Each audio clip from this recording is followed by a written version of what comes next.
우리의 힘이 되신 하나님을 앙모하는 자에게 주께서 새 능력을 주신다고 하십니다. 오늘도 하나님 말씀 앞에 서게 되어 여러분 모두를 주의 이름으로 축복합니다. 하나님 말씀 보도록 하겠습니다. 에스겔서 1장 2절부터 3절입니다. 여호야긴 왕이 사로잡힌 지 5년 그달 초 닷새라 갈대아 땅 그발 강가에서 여호와의 말씀이 부시의 아들 제사장 나 에스겔에게 특별히 임하고 여호와의 권능이 내 위에 있으니라. 아멘. 오늘부터 에스겔서를 강의하도록 그렇게 하겠습니다. 예레미야, 눈물의 선지자인 예레미야와 동시대지만 약 한 20년 정도 나이 차이가 나는 에스겔의 메시지입니다. 이사야, 예레미야, 또 에스겔, 다니엘은 대선지서라고 그렇게 구별을 하고 있어요. 분량이 많기 때문에 그렇습니다.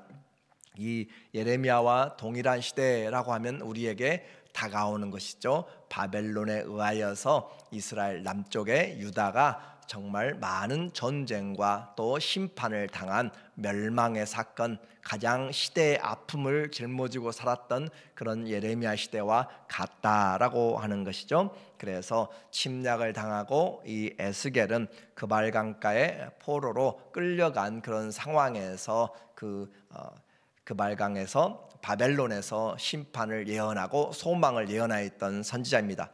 우리가 에스겔서를 살펴보게 되면은 에스겔서 그 이름의 뜻은 우리에게 말씀하기를 예헤즈겔이라고 그렇게 이야기해요. 그래서 하나님이 강하게 하신다, 하나님이 힘있게 하신다, 그런 뜻입니다. 그래서 하나님이 힘있게 하시는 사람, 그런 이름의 뜻을 가지고 있는 에스겔은 제사장입니다.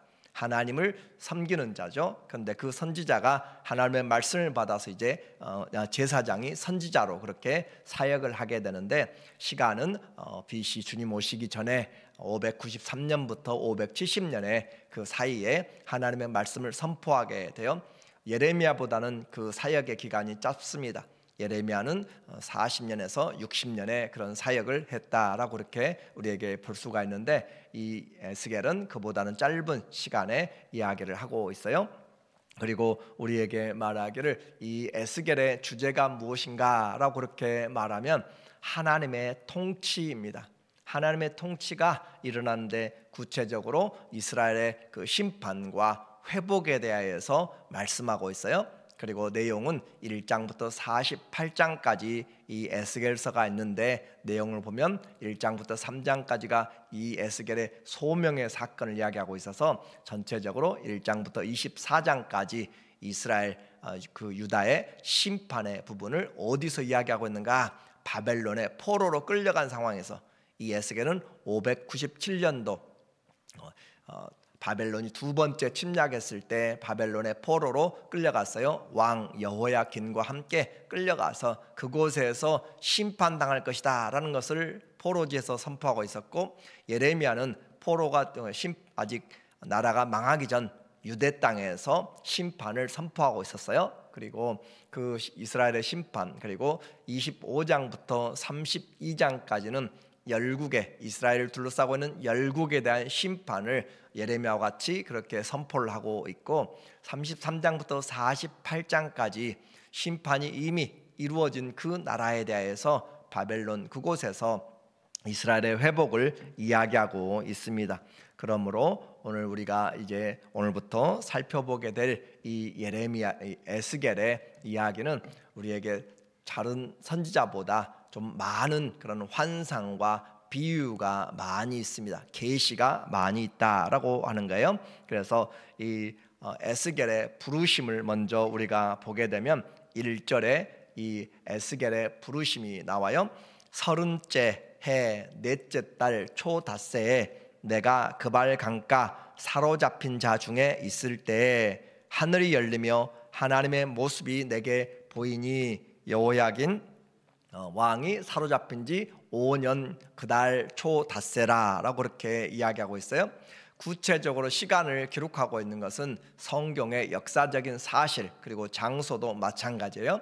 30째 해, 이 30째 해라는 것을 대부분의 신학자들은 이 에스겔의 나이를 이야기합니다. 그래서 예수님이 30세쯤에 세례를 받고 사역을 시작한 것처럼 이 이스라엘의 제사장들이 보통 30세에서 50세로 그렇게 사역을 감당하는 것을 이야기해요. 그래서 이 에스겔이 끌려가서 30째 해 넷째 달 초닷새에 그가 그발강, 바벨론의 유프라테스 강의 한 지류가 되는 그발강가, 그곳에서는 많은 유다에서 끌려온 포로들이 생활하고 있었던 곳입니다. 그발강가에 사로잡힌 자 중에 있을 때 포로되었어요.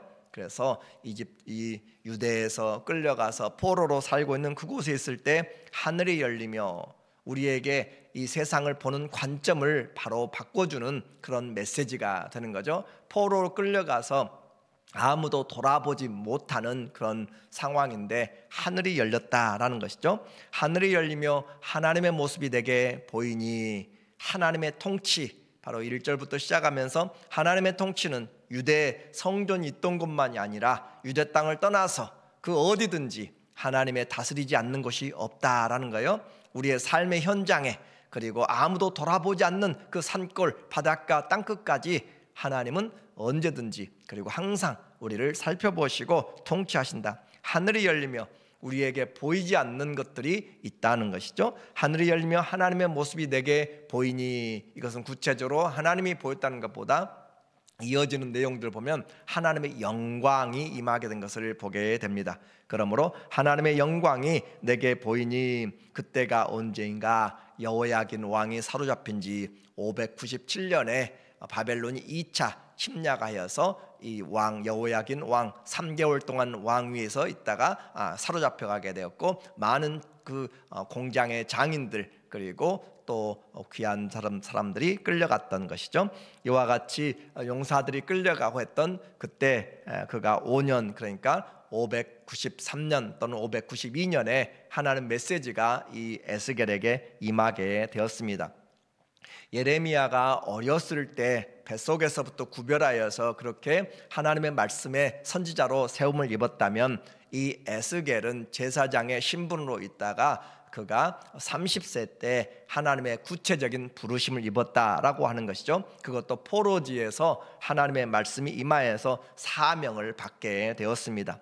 하늘이 열린 사건, 이것은 우리에게 또 다른 세계가 있다는 것이, 우리 눈으로 보고 우리가 만지는 이런 물질적인 세계뿐만 아니라 보이지 않는 영적인 세계가 있음을, 성경은 우리에게 해 아래만이 아니라 해 위에가 있음을, 하나님 성경은 우리에게 이 세상만이 아니라 영원한 세상이 있음을 분명하게 말씀해주고 있습니다. 그러므로 육신으로는 알 수 없는 영적인 삶이 우리에게 있기 때문에 오늘도 우리가 나와서 그 영이신 하나님 앞에, 창조주요 구세주이신 그리고 다시 오실 심판주이신 그 하나님 앞에서 우리가 예배드리며 삶을 하나님이 기뻐하시는 삶으로 살려고 하는 거예요. 그래서 믿음은 하나님이 계신 것과, 그래요, 하나님이 계세요, 그리고 그분이 자기를 찾는 자에게 상 주신이심을 믿는 것이 하나님을 기쁘시게 하는 것이고 믿음의 생활이라고 했습니다.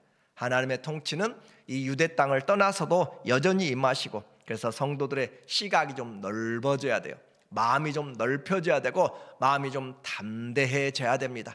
내가 이 일을 어떻게 감당할까? 아니요, 하나님이 그곳에 함께 하시고 나와 함께 하시고 약속을 반드시 이루시는 신실하신 하나님이 우리와 함께 하시기 때문에 너희는 두려워하지 말라라고 하는 것이고, 하나님을 경외하는 자에게 독수리의 날개침이 올라옴 같은 그런 능력을 베푸시는 것도 하나님의 약속을 따라서 믿는 자들에게 주어지는 거예요. 그래서 우리가 교회에만 하나님이 계신 것이 아니라 하나님이 우리와 삶에 그리고 모든 현장에 함께 하시기 때문에 우리는 죽음을 맞이해도 두려워하지 않습니다. 왜냐하면 우리를 죽음 너머로 부활로 인도하시는 소망의 하나님이 계시기 때문에 그래요. 그래서 온 세상을 주관하시는 편재하신 하나님, 다른 말로 이야기하면 무소부재하신 하나님의 영광이 나타나고 있습니다. 3절에 이제 보니까 갈대아 땅, 메소포타미아의 바벨론의 지역을 이야기하고 있어요.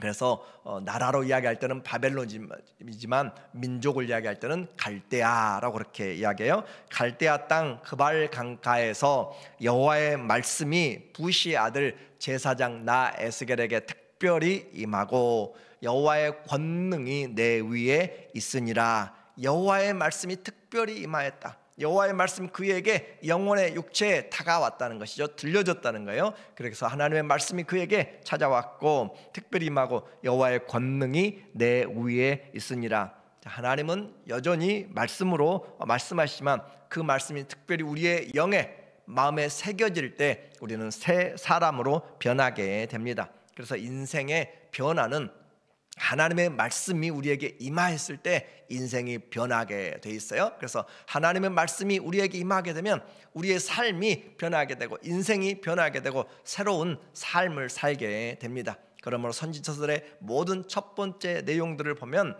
하나님의 말씀이 요나에게 임하여 요나에게 임하여 그렇게 하는 것처럼 각각 선지자들에게 임하였을 때 말씀이 임하면 사람이 변한다. 하나님의 말씀이 임하면 우리의 삶이 변하는 것. 그래서 이 세상에서 가장 우리 인생에 필요한 것은 어떤 것이 아니라 하나님의 말씀이죠. 그래서 사람이 떡으로만 사는 것이 아니라 하나님의 입에서 나오는 모든 말씀으로 사는 것. 하나님의 말씀이 임하니까 그 포로지에서 소망 없이 살아가는 에스겔에게 또 그를 통하여서 다른 그 많은 자들에게 삶이 새롭게 변화되는 말씀이 임하게 돼요. 여호와의 권능이라는 표현을 통하여서 이 에스겔서에서 7번 이상 이 여호와의 권능이라는 표현을 쓰고 있습니다. 그래요. 하나님은 권능이 있고 하나님은 그 권능으로 온 땅을 통치하십니다. 이제 하나님의 그 영광을 보게 되니까 에스겔을 통하여서 하나님의 영광을 자세하게 표현을 하고 있는데 우리의 지혜로는 잘 이해하지 못하는 그런 내용들을 담고 있어요. 그래서 오늘날에도 이해하지 못하는 그런 그 하나님의 영광, 왜냐하면 사람의 눈으로 하나님의 영광의 형체를 나타낼 수가 없기 때문에 그래요. 한번 여러분이 이해하시는지 한번 같이 볼게요. 4절에 보니까 이 에스겔에게 임한 하나님의 모습이라고 그랬는데 하나님의 영광의 모습이에요.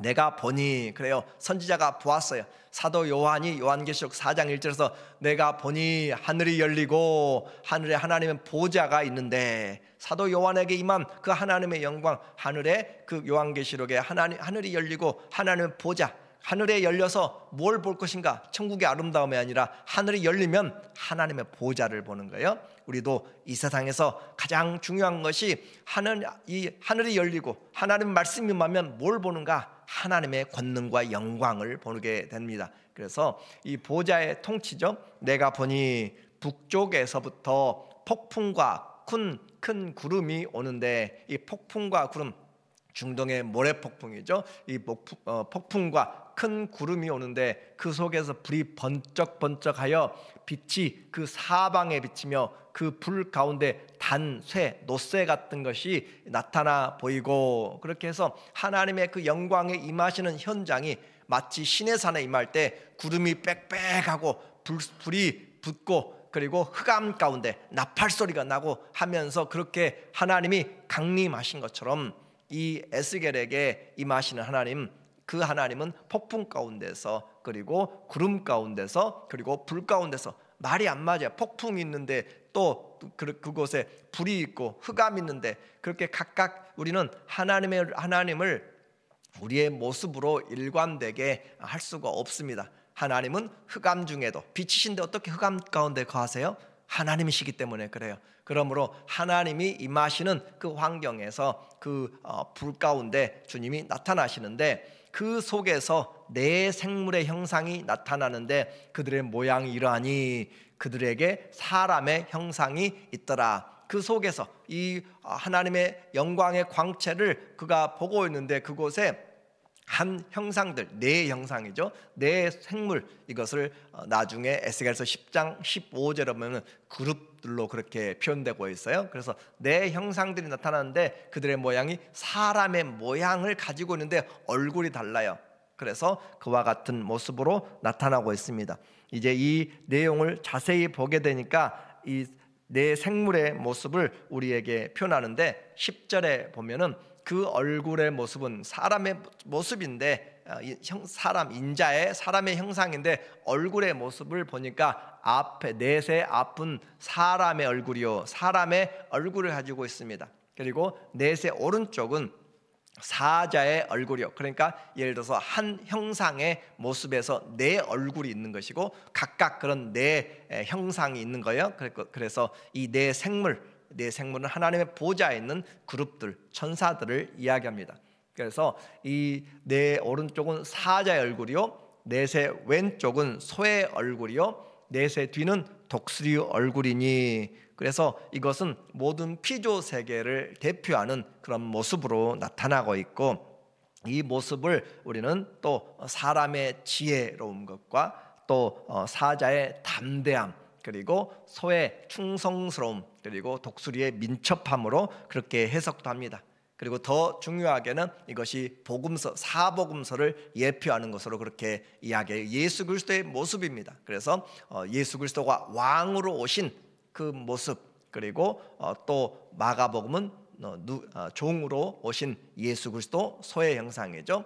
그리고 누가복음은 인자, 사람의 아들로 오신 모습이고, 또 요한복음은 하나님의 아들, 그래서 독수리의 시각으로, 그처럼 다윗의 후손 마태는 왕으로 온 사자의 그런 모습으로 그렇게 나타나면서 이 사복음서의 형상을 가지고 곧 예수 그리스도의 사역이 이와 같이 우리에게 지혜롭고 담대하며 충성스럽고 민첩하다라고 하는 것을 말해주고 있는 그런 비유적인 모습입니다. 그래서 이와 같은 것이 각각 있는 것처럼 보이는데 각각인 것 같은데 전혀 각각이 아니라 함께 움직이고 있어요. 12절에 보니까 영이 어떤 쪽으로 가면 그 생물들도 그대로 가되 돌이키지 아니하고 일제히 앞으로 곧게 행하며 지체함이 없이 바로 방향도 틀지 않고 그대로 간다는 것이죠. 또 생물들의 모양은 타는 횃불과 숯불과 횃불 모양 같은데 그 불이 그 생물 사이에서 오르락 내리락 하며 그 불은 광채가 있고 그 가운데는 번개가 나며 그 생물들은 번개 모양같이 왕래하더라. 빠르게 번개같이 그리고 불처럼 그렇게 움직여 나가는, 그러나 하나도 어그러짐이 없이 질서에 따라서 누구의 통제를 받는가? 영의 통제를 받고 있고, 나중에 내일 보게 되겠지만 이 하나님의 이 영광의 모습의 후반부에서 그 이 네 생물의 위에는 하나님의 보좌가 있습니다. 그러니까 하나님의 보좌가 움직이면서 일하시는데, 과거에는 성전에 고정이 되어 있었잖아요. 그러나 고정된 이제 하나님의 통치가 아니라 하나님의 그 움직임, 하나님의 통치가 열방에 그렇게 민첩하게 활동적으로 일하고 있다라는 것을 보여주는 그런 모습이에요. 그 주님께서 이제 이 에스겔을 불러냈습니다. 우리가 이제 생각하는 것이 뭐예요? 이 같은 그런 하나님의 권능의 능력으로 나타나셔서 뭘 하실 것인가? 그 하나님이 전능하신 하나님, 놀라우신 능력의 하나님이, 영광의 하나님이 나타나셔서 뭘 할 것인가? 사람을 세우고 있고 하나님의 통치를 지금 말씀하고 있다라고 하는 거예요. 아무나 본 것은 아닙니다. 에스겔에 임하였고 또 이사야에게, 이사야 6장에 보면 하나님의 그 영광이 성전에서 거룩하게 스랍들과 함께 나타나고 있는 모습을 보게 돼요. 그래서 이 하나님이 나타나서 하시는 이야기는 바로 하나님의 통치를 우리에게 말씀하고 있습니다. 포로지에 임한 하나님의 영광, 그런 하나님의 절대적인 주권을 선포하고 있고 하나님의 뜻을 온전히 이루어 가시는 하나님의 영광을 우리에게 말씀하고 있기 때문에 내가 갇혀 있든지 내가 어떤 환경이 있든지 하나님의 말씀이 임하면 우리는 능력이 있고 소망이 있고 하나님과의 관계가 있게 됨으로써 우리는 다시 일어나게 됩니다. 내가 어떤 처지가 상관이 없어요. 포로된 상황에서, 낙심한 상황에서, 어떤 상황인지 하나님이 우리에게 임하면 이 세상 것들로 인해서 묶여있던 것들이 다 끊어지는 것이에요. 나에 있어서 제한된 것들이 다 끊어지는 것이에요. 우리에게 하나님이 함께 하시면 내게 능력 주신 자 안에서 우리의 마음이 넓어지게 되고 주의 손이 이끌어가므로 세상을 두려워하지 않게 되고 사람을 두려워하지 않게 되고 하나님 앞에서 올바로 살아가는 것이 바로 하나님을 믿는 자들의 특권이고 축복이죠. 우리는 하나님을 믿으면서 너무 세상에 얽매여서 크고 작은 일에 항상 분주하고 마음이 흔들리고 그래요. 그러나 그런 것들은 우리에게, 성도들에게는 합당하지 않습니다. 하나님이 주신 은혜와 평강이 왕노릇하면서 무슨 일을 만나든지 담대하라, 내가 너와 함께함이라. 환난을 만나도 담대하라, 내가 세상을 이겼노라. 그래서 주님이 주신 그 평강을 빼앗아가지 않도록, 또 뺏기지 않도록 우리가 해야 되는 것이에요. 이처럼 하나님의 영광이 임하여서 하시는 일이 뭐라고 했어요? 통치라고 했습니다. 하나님이 여전히 통치하고 계신다. 하나님이 여전히 지금 아무도 보이지 않는 것 같고 돕지 않는 것 같고 무능력하게 보이는 것 같지만 하나님의 영광은 한 번도 흔들림이 없고 변함이 없고 무너지지 않습니다. 하늘의 보좌는, 땅의 일들은 변화해도 하나님의 보좌는 움직이지 않고 변하지 않습니다. 예수 그리스도는 어제나 오늘이나 영원토록 동일하세요. 성도는 그러므로 보이는 것으로 살지 않고 보이지 않는 온 세상을 주관하시는 그 하나님을 믿음으로 산다고 했습니다. 그리고 하나님은 계획이 있어요. 하나님은 선하신 계획이 있습니다.